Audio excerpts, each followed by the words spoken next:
नमस्कार शेतकरी बंधूंनो, आपण या व्हिडिओच्या माध्यमातून आपल्या गहू पिकामध्ये भरपूर फुटव्यांच्या संख्येसाठी कोणते दोन खते वापरले पाहिजे तर त्याविषयी आपण या व्हिडिओमध्ये चर्चा करणार आहोत। तर शेतकरी बांधवांनो, सध्याच्या परिस्थितीमध्ये भरपूर सारे शेतकऱ्यांचे असे कमेंट्स येत आहे की आपला गहू पिवळा पडला आहे आणि आमच्या गावाच्या पिकामध्ये कमी प्रमाणात फुटवा निघालेला आहे। तर आपण फुटव्यांची संख्या वाढवण्यासाठी त्यासोबत आपल्या गावामधील पिवळेपणा, ज्यालाच आपण तांबेरा रोग असे म्हणतो, तर हा जाण्यासाठी आपण काय उपाययोजना केले पाहिजे तर त्यासाठी आपण आता आज हा व्हिडिओ बनवत आहे। तर शेतकरी बांधवांनो, आपण सर्व शेतकरी बांधव गहू या पिकामध्ये शक्यतो फवारणीचे नियोजन हे करत नाही।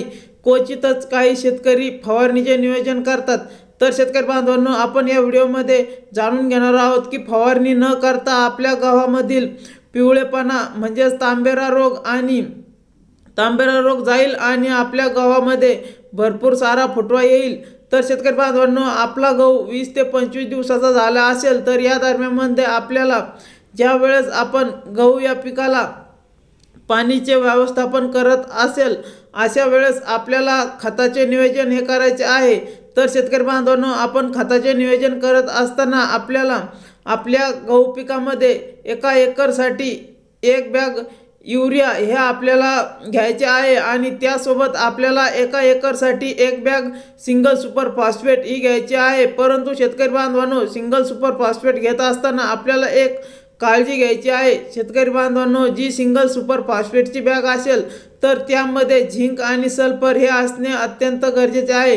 ज्या सिंगल सुपर फॉस्फेटमध्ये म्हणजे ज्या कंपनीच्या सिंगल सुपर फॉस्फेटमध्ये झिंक आणि सल्फर आहे किंवा झिंक आणि बोरॉन आहे, तर याच सिंगल सुपर फॉस्फेटच्या बॅगला आपल्याला घ्यायचे आहे।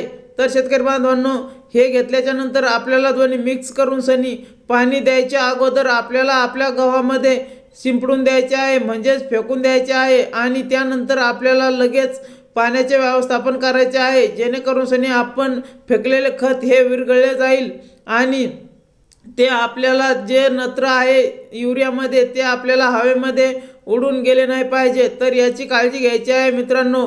खत फेकल्याच्या नंतर लगेच आपल्याला पाण्याचे व्यवस्थापन करायचे आहे।